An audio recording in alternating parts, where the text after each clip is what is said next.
আজকে recipe Kolkata street স্টাইলে chicken chowmein. এখানে কিছুটা বোনলেস চিকেন নিয়েছি। চিকেনটা ম্যারিনেট করে নেব। তার জন্য চিকেনের মধ্যে দিয়ে দিয়েছি হাফ চামচ নুন, হাফ চামচ গোলমরিচ গুঁড়ো, হাফ চামচ লঙ্কা গুঁড়ো, 1 চামচ পাতিলেবুর রস, হাফ চামচ আদা রসুন বাটা আর 1.5 চামচ কর্নফ্লাওয়ার। এবার সব কিছুকে হাতের দ্বারা মিক্স করে নেব। দেন 20 মিনিটের জন্য রেস্টে রেখে দেব।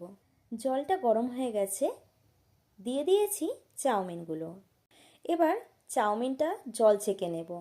কড়াই গরম করে নিয়ে দিয়ে দিচ্ছি 2 চামচ রিফাইন্ড অয়েল। তেলটা গরম হয়ে গেলে দিয়ে দেব ম্যারিনেট করে রাখা চিকেনগুলো।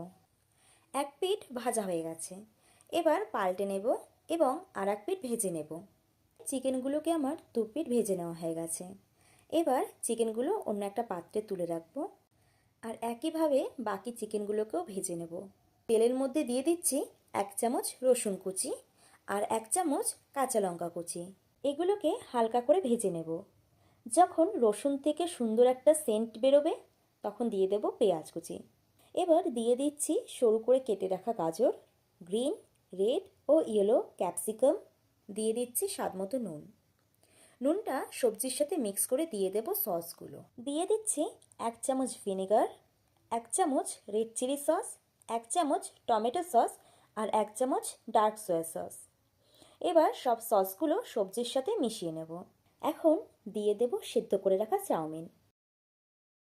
সব কিছুর সাথে চাউমিনটাকে ভালো মতো মিশিয়ে নেব। এখন দিয়ে দেব ভেজে রাখা চিকেনগুলো আর অল্প পেঁয়াজ কুচি। সব কিছু একসাথে মিশিয়ে নেব। আরও 2 মিনিট চাউমিনটাকে ভেজে নেব। অলমোস্ট তৈরি। নামানোর আগে দিয়ে দেব 1 চামচ গোলমরিচের গুঁড়ো আর অল্প স্প্রিং অনিয়ন। ব্যাস তৈরি হয়ে গেল কলকাতা স্ট্রিট স্টাইলের চিকেন চাউমিন। অনেক তো খেয়েছো রেস্টুরেন্টে, একবার এরকমভাবে বাড়িতে বানিয়ে দেখো, খেতে কিন্তু দারুণ লাগে।